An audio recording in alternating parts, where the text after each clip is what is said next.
Welcome back. We're triggering Order 66 for all those Star Wars lovers out there. We are going to change it up. This is going to be the last episode that you'll see in the format that we have been doing. So broadly speaking, we've been doing, 20, 25 minutes of English stuff. Then we've had an ad, and then we switched over to Welsh. So next week, we're going to do something different. We're basically going to add a little bit more order. We're going to knock it out. So we're basically going to do a little bit more order because as you have always known from the start of this, it's been a live documentation process of this whole entire thing. And we recognize now we've nailed the consistency and iteration of quality. We need to iterate the quality of the actual content and the kind of the structure of the content.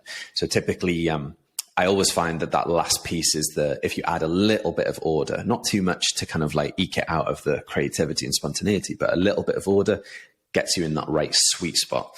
So we're triggering Order 66. Is it Order 66? Yeah, Order 66, which means that we're going to change our mindsets, and for the next week, hopefully there'll be something different. And if there isn't something different, it's probably because we forgot that we've triggered Order 66 and we're going to do something different. And we'll listen to it in the future and then do it in the future.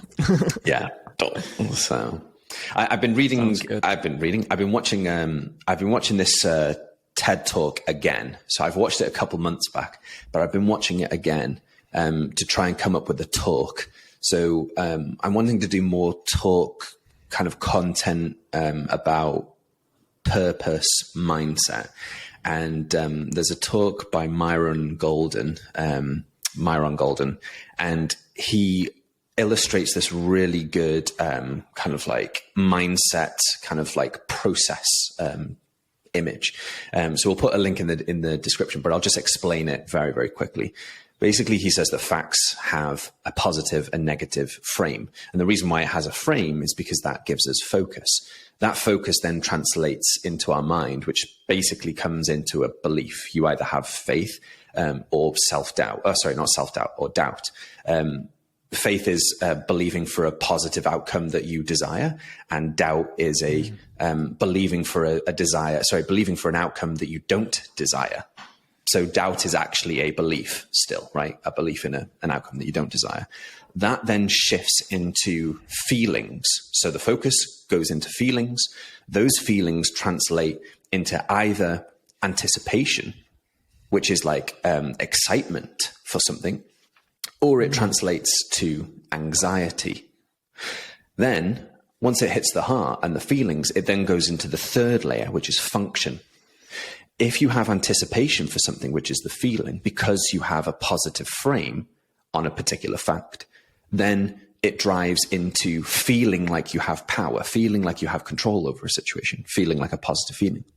If you have a negative frame around a fact, which translates into doubt, which then goes into a feeling that is anxiety, that translates to ultimately powerlessness. So really what you want to do is you ultimately want to look at the framing that you're applying to any fact. Now, it doesn't mean that the fact is basically anything, right? You've just got a letter from the bank. That is a fact. Now, the positive framing is like, oh, it's just an automated message. They send this to everybody chasing for XYZ, or saying, hey, your paperwork is not in play, or we haven't got an address for you, or whatever it is, or the red note, right?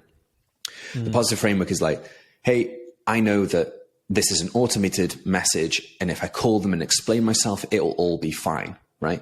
So it doesn't necessarily translate to anticipation, but it gives you the sense of power, right? You've got power over the situation, so it's not controlling you. Whereas if you said, oh no, another letter from the bank, they're probably going to take my house. Like, that is a negative frame on a fact, which is then translating to doubt, which then translates through to the feeling of anxiety, which then basically makes you powerless.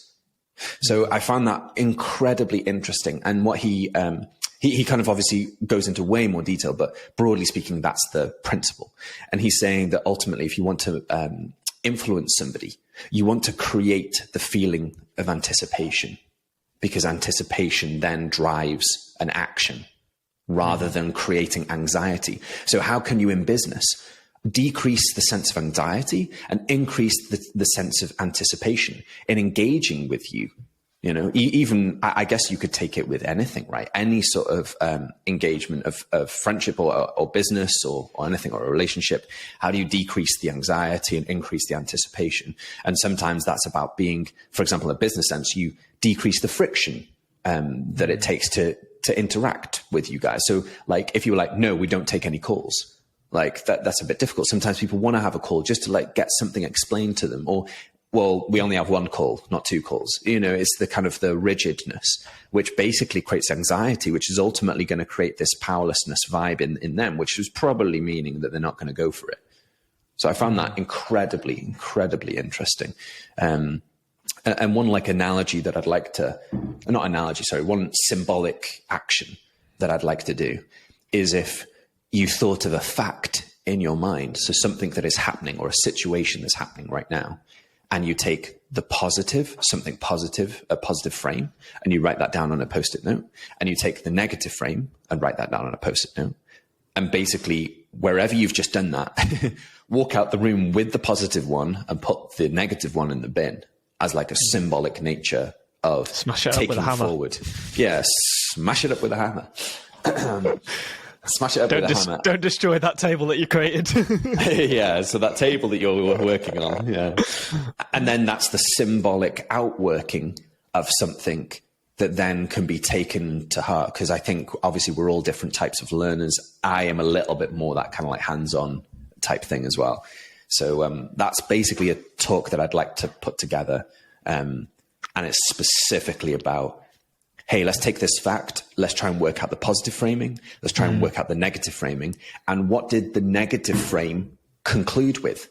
The negative frame concluded self-doubt. It concluded, like anxiety, all that stuff. But the positive frame will end up resulting in excitement, like a sense of control, a sense of ownership. So like, how do you navigate those two? You just work on the frame. So the fact is still the fact.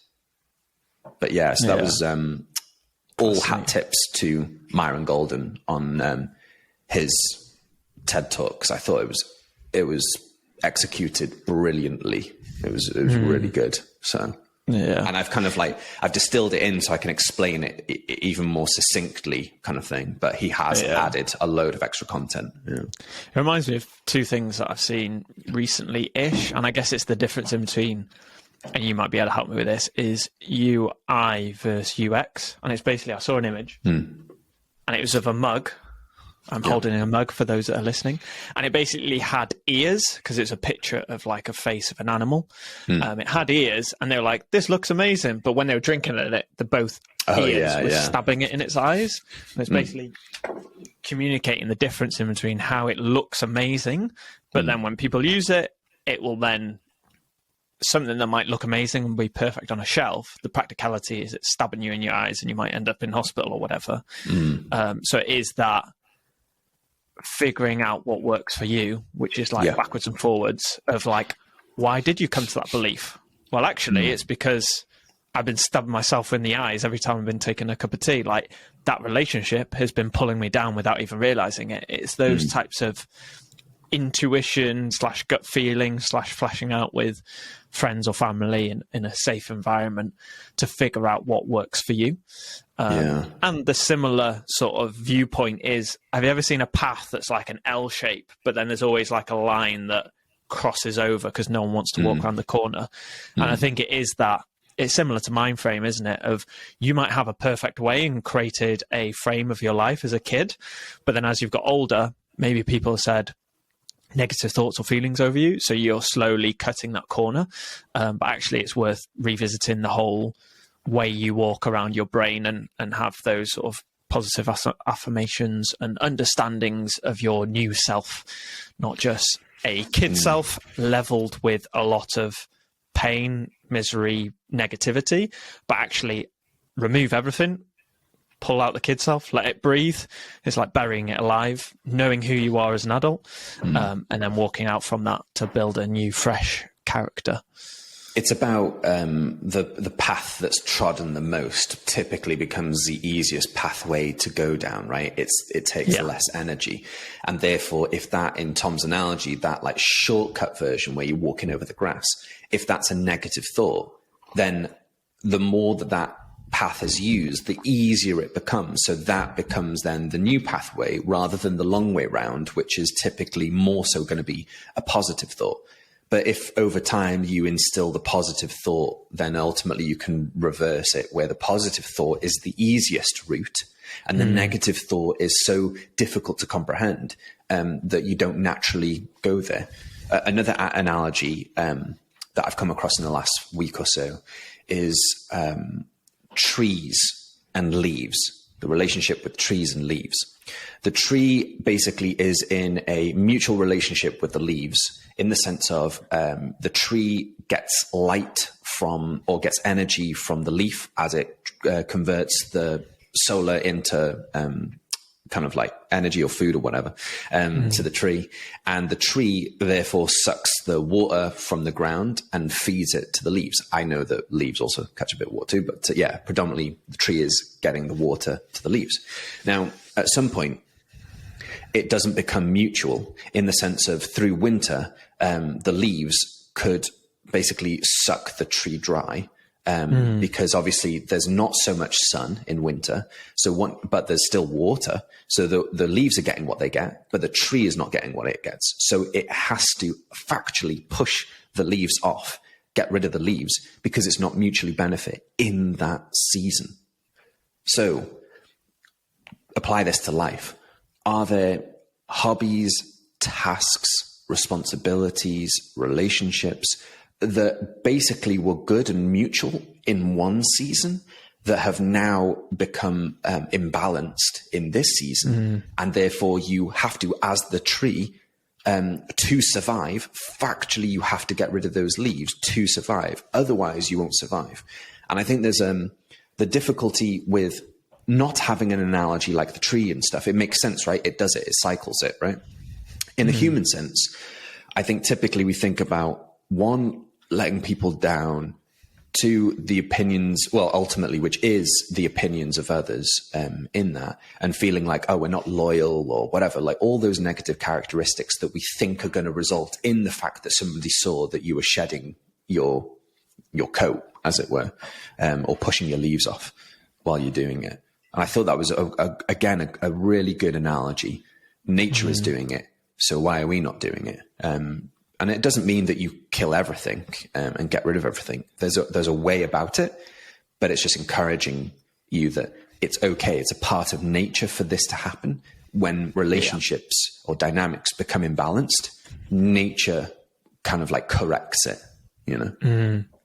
So I think that's the thing, is it's taking a step back. And if in creating that space, if it's sat in a car before going to work or coming home from work or stuck in traffic, asking yourself, your mind, your heart, your body, do you have energy? And if the answer is no, and it's a regular no, then it's recognizing you're clearly not getting watered.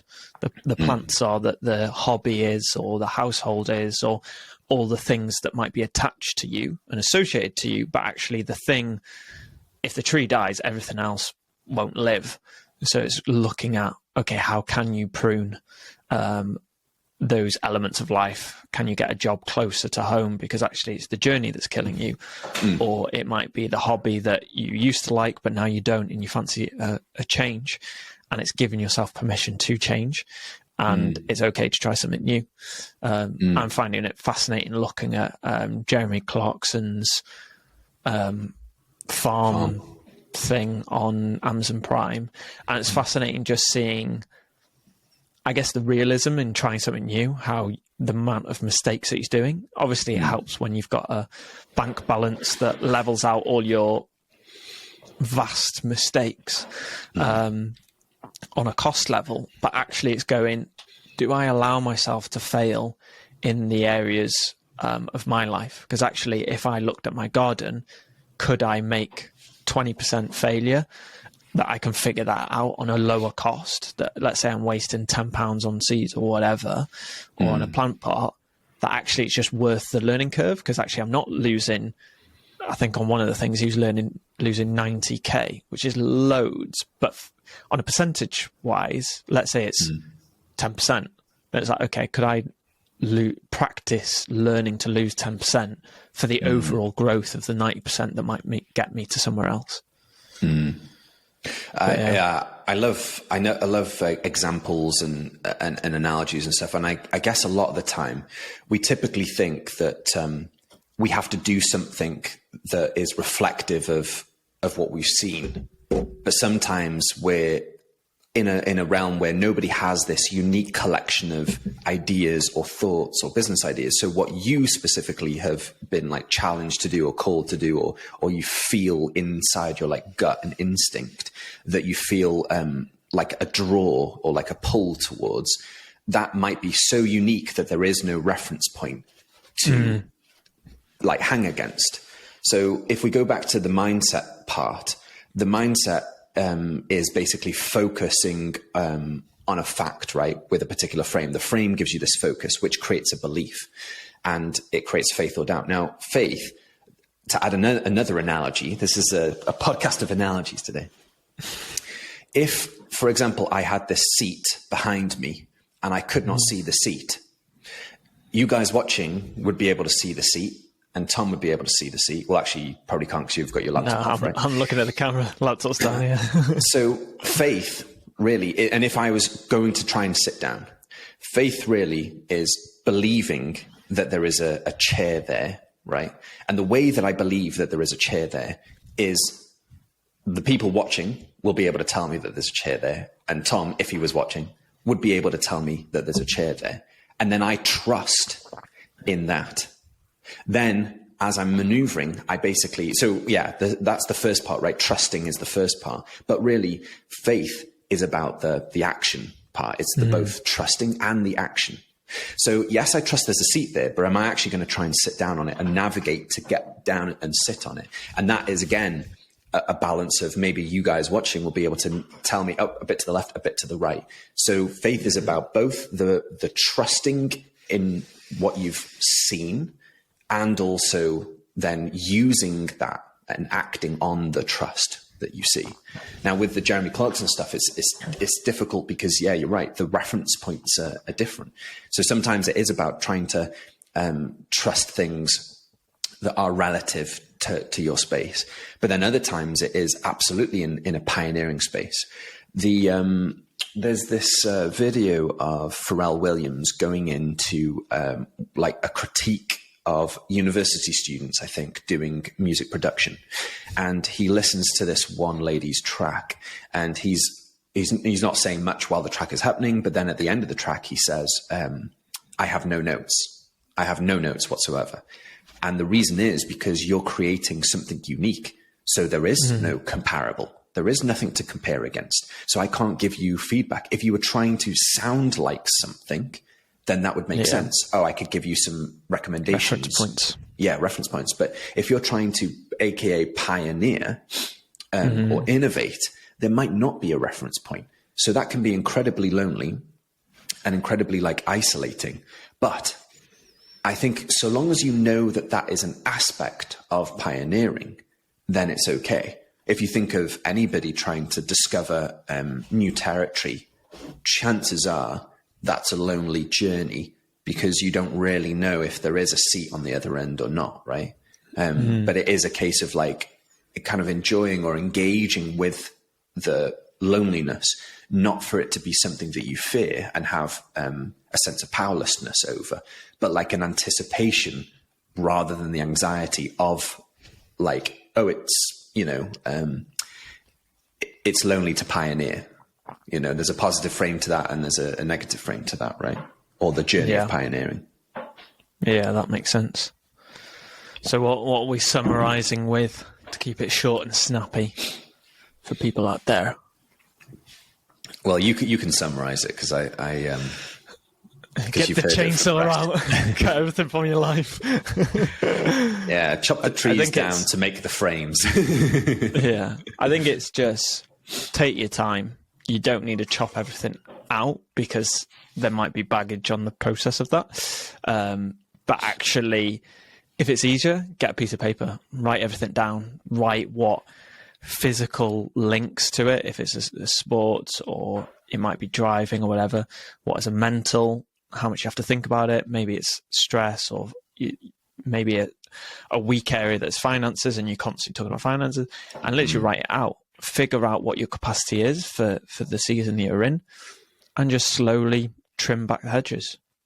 Trim back the edges, so then you can flourish with life in the things you actually want to do and actually want to keep towards. Or what you could always do is just cut back to create space to then go and explore elsewhere, to go and drop seeds of different things that you've been always wanted to do. Maybe you've wanted to do salsa dancing or stand up or whatever that you've always held back on. Actually, sometimes by creating the space, like Dan was saying, it's the anticipation that you could go salsa dancing might be enough life to be like, actually, I'm really enjoying my life. It's just the thought that I can do it when I want to do it, but I don't want to do it right now. And it's just freeing up that evening or morning or whatever, or even just that space to look at it up on YouTube and doing it at home if you don't like groups of people. But yeah, trim those hedges. And figure out those frames. Sweet. Thanks so much for watching. If you haven't subscribed, please do. We can see that the subscriber number is growing, so we really appreciate those of you that are subscribing. But I noticed that a lot of the subscribes are coming through our shorts. So for those of you that are watching our long form content and putting up with 20 minutes of us speaking at you, then please do check if you have or have not subscribed. If you have, we really appreciate it. If you haven't, please do, because it really helps us continue to basically build in anticipation, which gives us power because we have the right frame in mind. See you next week. Roll the sponsor. Dewch I gwrdd â Tide, modelau Cymraeg clyfar a galluog. Cydweithiwch â Tide heddiw, tide.cymru. Helo, yn ôl i'r pod y wythnos yma. I was going to say nesaf then. Ni wedi dod yn ôl ar ôl gwylio... dwi angen Google Translate beth ydi sponsor. Dwi'm yn gwybod. Dod yn ôl o Tide.cymru. Os ti di mynd ar AI ar y wefan ni I gweld beth sydd yna. So ni wedi siarad amdan gwahanol o pethau ar y ddechrau, a ni wedi dweud mai o dy 26 yn dod I fewn y wythnos nesaf. So ydyn ni'n yma am y tro olaf yn Gymraeg. A ella dod yn ôl os ni'n cael fwy na 5 pobl yn... I was going to say gwastraffu amser, no, yn gofyn I ni yn dod yn ôl. Yn pleidleisio. Yn pleidleisio. Gair dda yna. Pleidleisio. Ni'n cael fwy na 5 pobl. Oherwydd ni wedi cymryd o'r y pod yn y gyntaf yn edrych ar coeden a... dwi wedi anghofio. Deilen. Deileni. Dail is so, leaves. Ni wedi edrych am y coeden sydd yn cael gwadar o deileni I aros I blwyddyn nesaf. I byw am blwyddyn nesaf. A ni wedi edrych a pob peth ni wedi wneud yn y podcast. Dyma lle ti'n deud, a da chi y dail. A da ni'n tynnu y dail sydd y dan Cymraeg I ffwrdd. Dyna be o'n i'n meddwl o ti'n setio fyny I ddeud. Ni wedi cael y repleisio gan y Tide.cymru. So ti eisiau siarad Gymraeg gyda rhywun, mynd I Tide. Oherwydd y Gymraeg ni ddim yn mor dda. Ond mae hwn yn mynd yn prosiect dda iawn I practisio y Gymraeg ni. A ni'n edrych am pob beth ni'n neud fel y dau ni here, fel ar y pod a ar y busnes, a edrych beth na I yn gallu tynnu yn ôl I creu lle I rhywbeth arall I tyfu. Yeah. Ti'n darllen y feddwl I. So, yeah, dyma'r wythnos olaf yn y Gymraeg. Ella fyddwn ni'n gallu siarad amdan hwn am y season finale o season 1 o popeth ni wedi dysgu ar y pod. a felly ti'n gallu siarad â ni ar y socials yn Gymraeg os ti eisiau. So, beth ydyn ni eisiau siarad amdan yn y Gymraeg yr wythnos olaf hwn?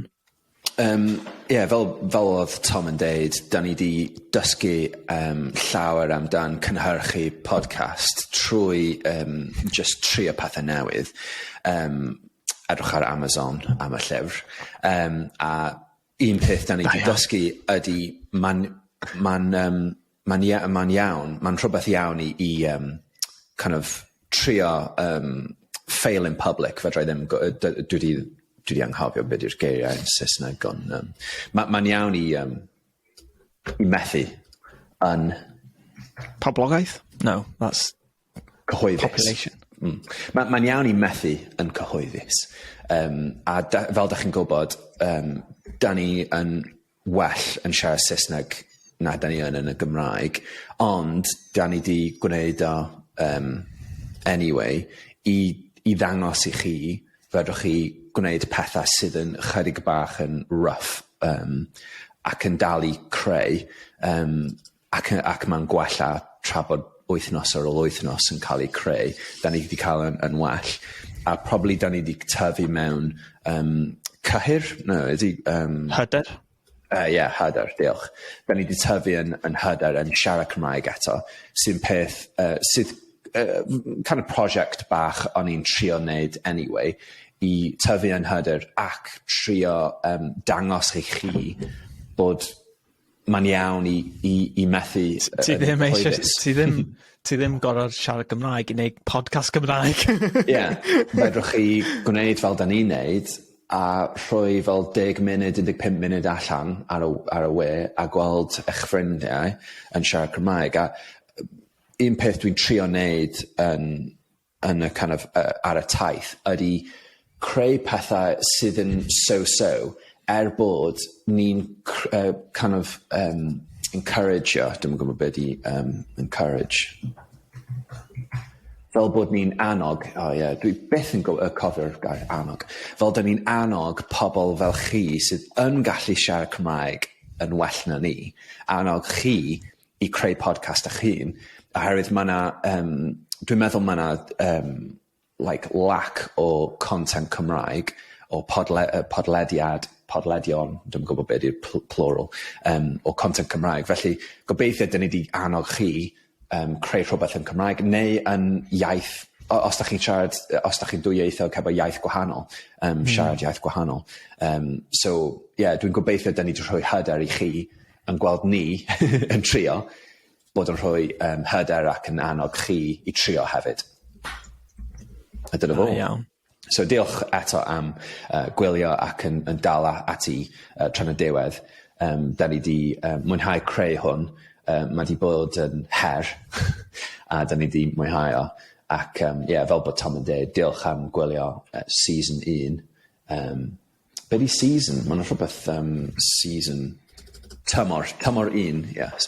Mae'r geiriau yn dod yn ôl pam da chi'n defnyddio Google Translate pam da chi'n siarad. So, diolch am gwylio tymor cyntaf. Efallai byddwn ni'n dod yn ôl os mae yna 5 pleidlais i dod ar Gymraeg yn ôl. Ond tan y tro nesaf. Hwyl fawr. Ti eisiau gwneud thumbnails? Ydyn ni'n neud y peth newydd y tro yma. Beth yw'r peth newydd? Ni'n neud, un yn ni'n neud thumbnail, a fydda ni'n cael image o rhywbeth. Oh, yes, yn y cefndir. Alla mae coeden yn yr image yma. Yes. Neu deiladu, neu rhywbeth. Alla ti'n gallu bod yn y coeden a gallu adio deilanau. Efallai, os rhaid i fi dal bysedd fi i ti fewn i'r shot, neu ddim? Dwi'n meddwl. Neud y tutorial. Wrach na neud o fel hyn. Os dwi'n tynnu dail i ffwrdd. Da iawn. Ella fydd hwn yn gweithio. Un arall na neud o fel hyn. A dyna ni. Diolch eto am dal yn ôl tan y diwedd yn gweld ni'n neud hwyl asbri Ac A ffwrdd â ni. ffwrdd â ni. Doorstop.